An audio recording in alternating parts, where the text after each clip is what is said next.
For 90 years, if you wanted to own a gun silencer in America, you had to register it with the federal government, fill out the forms, get approved, wait. This month, a court threw that requirement out. And here is the strange part. The judge did not decide anything about guns. He simply noticed that Congress had cut one tax down to zero, and that was enough to make the whole rule fall apart. Why would deleting some tax kill a gun registration rule? Because, and this is the trick, that rule was never really a gun law at all. It was a tax dressed up as a gun law. Take away the tax and the rule disappears with it. And the very same trick was pulled a few years earlier on a completely different rule, the one that made Americans buy health insurance. Here's how it works. Here is what happened. In August 2026, a federal judge in Texas, in a 66-page opinion, threw out the requirement to register gun silencers and a couple of other weapons. To see why, go back to 1934 when Congress passed the National Firearms Act. Congress had a problem. It did not think it was allowed to just ban these weapons outright. That was considered the state's job, not the federal government's. But there was one thing it was definitely allowed to do: collect taxes. Nobody disputed that. So that is what it reached for. It put a $200 tax on making or transferring these guns, and to collect the tax, it set up a registry. Who owns what? The registry was not really about guns. It was about collecting the tax. In 1937, the Supreme Court signed off with one condition. We will count this as a tax, the court said. Yes, the tax also bosses people around. Fine, we won't nitpick, but only if it is a real tax. And what makes a tax real instead of an empty form is that it brings the government at least some money. Hold on to that condition because everything hangs on it. For 90 years, the registry was legal for one reason: the tax behind it brought in money. Then, in 2025, Congress passed a big bill that, among other things, cut that tax to zero. And the judge this month said the obvious out loud: $0 is zero money. No money, no tax, and no tax means the registry has nothing left to stand on. The government tried another way in. Fine, it told the court, it doesn't work as a tax, but Congress has another power too, keeping order and trade between the states. Let the registry rest on that instead. The court said no. You built this as a tax from day one and never breathed a word about trade. You cannot, 90 years later, prop a rule up with a support its authors never claimed. The government is not appealing. Now, the fight you'll hear is about guns. Register silencers or not, a win or a disaster. That's a real argument, and people feel it, but it's only about this one rule and this one object. Look instead at how the rule was built inside.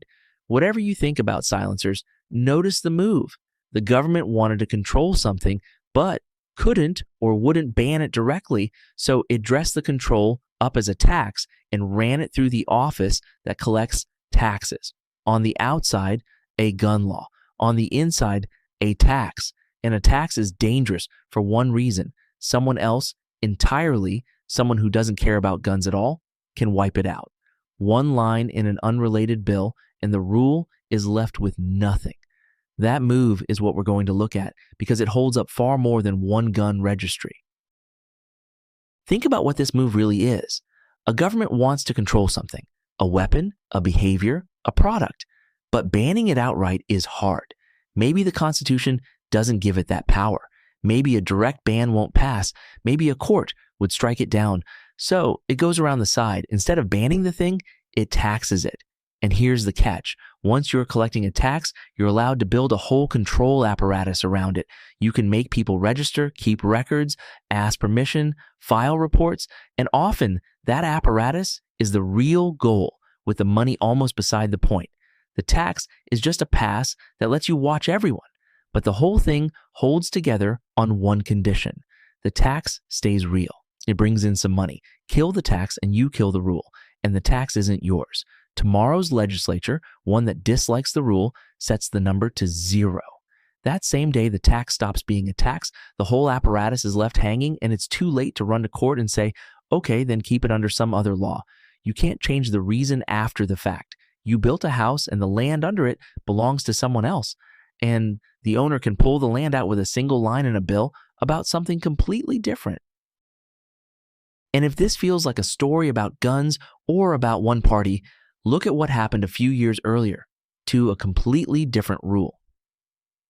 When Congress passed the Affordable Care Act, it required almost everyone to carry health insurance or pay a penalty. Same move, the Supreme Court allowed it in 2012 for one reason only. It called the penalty a tax because it brought in some money. The court refused to rest it on the trade power, the same single thread. Then, in 2017, a Congress that disliked the mandate cut the penalty to zero. And opponents said exactly what the gun judge just accepted. $0 is not a tax, so there's nothing holding it up. Now here's the twist. Zeroing the tax does something else too. It decides who is even allowed to go to court, and the rule in court is simple. You can only sue over a rule that actually hurts you. No harm, and the court won't hear you. Watch what that did to the insurance rule. The penalty went to zero, so now nobody is charged anything. Nobody's hurt, so nobody can sue. No lawsuit, no one to strike the rule down, so it just sits there in the law books. A zombie, forgotten, enforced by no one. Guns went the other way. Even with the tax at zero, you still had to register and wait for approval. That's a real hassle, a real harm. So someone could go to court and say, this registration is hurting me. And the rule came down. Same rotten support. Two different ways to fall, and one died quietly on its own. The other was knocked down by a lawsuit. And notice how different these two rules are. A registry for guns and a requirement to buy insurance, about as far apart as laws get. Yet both stood on the very same trick. A tax dressed up as a law that had to bring in some money. That's why this isn't about a party.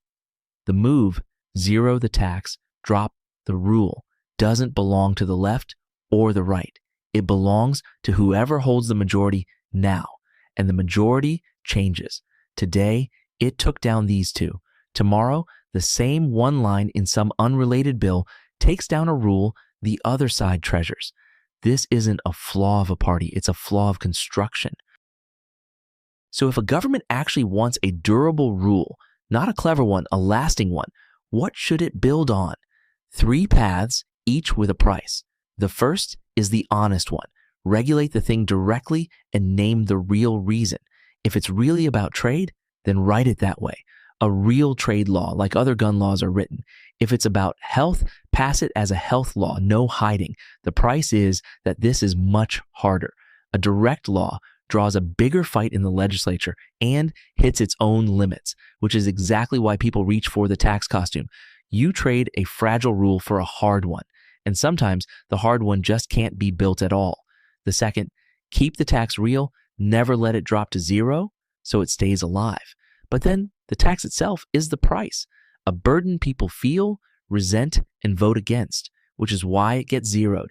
And it's still shaky. A future legislature can zero it anyway, or a court can decide it stopped being a tax long ago and was really a penalty in a tax costume. You've only delayed the collapse. The third, a backup. Rest the rule on 2 or 3 reasons instead of 1. If the tax falls away, a trade law is still there. The prices muddle and a bit of dishonesty. You pile up every justification at once instead of honestly naming one. That draws more lawsuits, and it still can't invent a power the government simply doesn't have. Notice what none of these paths says. None of them says, stop governing. Each asks the same thing, its own way. How do you build a rule on ground you own and honestly name, instead of on a tax someone can pull out from under you tomorrow? So come back to that 90-year-old registry, gone because one number was set to 0. The headline will be about guns and whether the ruling is good or bad. That's a real argument about one policy, but underneath it is something bigger, and it sits under a huge amount of what governments do. The question is simple. What is the rule actually standing on? On honest ground, the government holds itself and names out loud, or on borrowed, disguised ground that tomorrow's Congress can clear away without ever arguing about the rule at all. There are real reasons to reach for the tax trick. Sometimes it's the only way in, and a clever rule that exists beats an honest one that never passes. But a rule built on someone else's land is a rule on loan.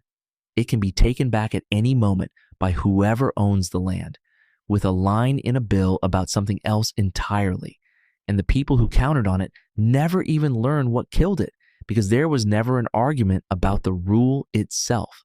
So the next time a law is fought over as simply good or bad, the more useful question is the one underneath. What is this rule really standing on? And who can pull the ground out from under it without ever arguing about the rule at all?